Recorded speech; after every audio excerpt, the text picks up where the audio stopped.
Under a black night sky, with this dim light and this sense of doom, the Virgin Mary's fingers are knit together in one of the most startling and stark images. We're looking at one of the jewels in the collection of the Philadelphia Museum of Art, Roger van der Weyden's Crucifixion with the Mourning Virgin and St. John the Evangelist.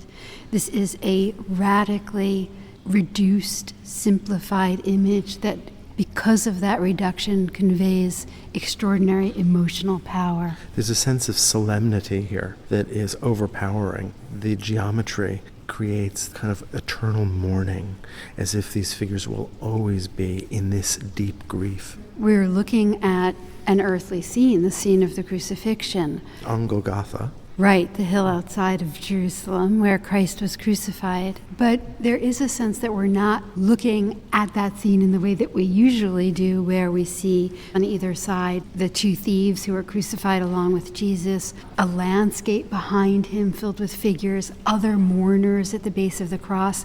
This isn't so much a representation of the crucifixion as it is a representation of the idea of the crucifixion. So this is almost a kind of emotional distillation. By removing everything that's unnecessary, there's a heightened emotional impact. And it suggests to me that this was not meant for a public church, but perhaps it was meant for a monastic environment or an environment where people knew the story well. And the idea here was to just intensify the emotion, to intensify the spiritual. Right, to simplify the image as a kind of aid in prayer and visualization, to help us as viewers to feel the emotion that Mary feels. An art historian has actually pointed out the relationship between this kind of rendering and the monastic work of Fra Angelico, for instance, an artist who's known for a kind of elegant and spare, but also very intensely emotional kind of painting. Right, and we might think of Fra Angelico's frescoes at the monastery of San Marco where he lived. So powerful for me are those red banners that hang and frame both sets of figures. If you look on the left, you see St. John, who's supporting Mary as she faints. She falls to the ground, and we really feel her weight. We see her body under even the heavy cloth that she wears, but she falls so elegantly and so beautifully, but still completely enveloped in her pain. Christ is also beautifully illuminated against that brilliant red ground. That red is so vivid and so beautiful and so rich and so much an expression of the violence and passion, and yet also the quiet of this moment.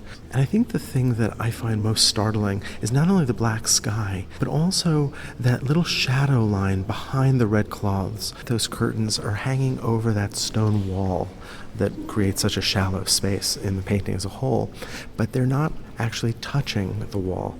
You'll notice that there's a lip at the top, and so they hang over, creating this thin plane of air that's utterly still.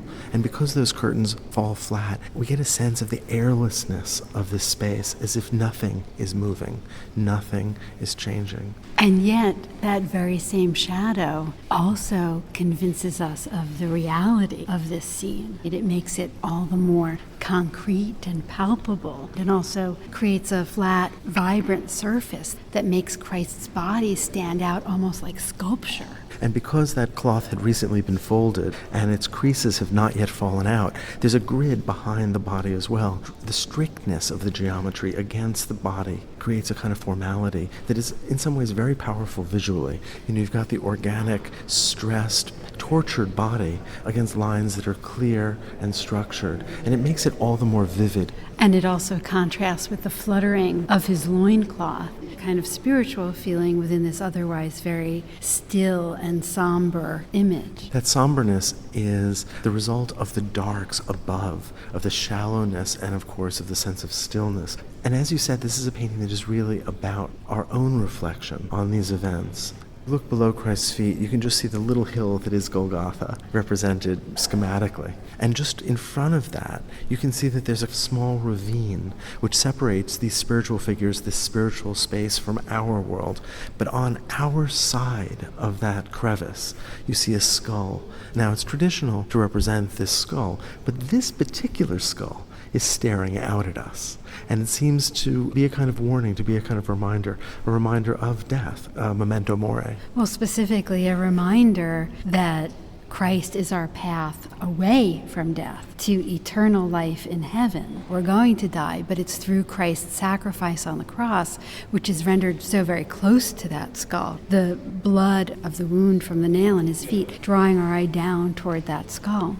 And in a typically northern fashion, that bolt that so violently pierces Christ's feet is painted with a kind of vividness, a kind of accuracy that makes it seem absolutely believable. Yeah, this painting is really a remarkable combination of details that are rendered incredibly realistically, like that bolt or the creases in the cloth, and then these supernatural elements. There's also Mary being comforted by John, but Christ, the most tortured figure, is absolutely alone, that there is this kind of sense of isolation, that there really is no way to comfort Christ, and there's something terribly tragic that results from this.